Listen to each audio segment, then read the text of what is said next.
štěstí dětskýho domova. Ten je čistý list, jednou budeš číst kroniku svých strát. Smírku v poznání, roku hledání ve svých vzpomínkách.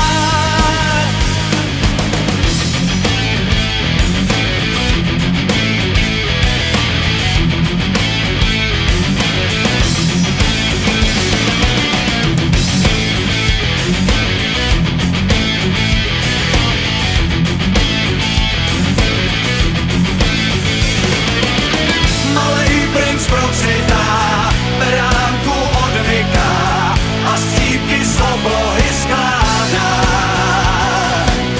Komu to napoví, toho dnes osloví, kdo ještě pohádky žádá.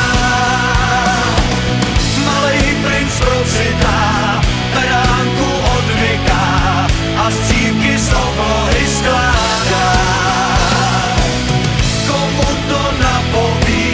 Koho dnes osloví, kdo ještě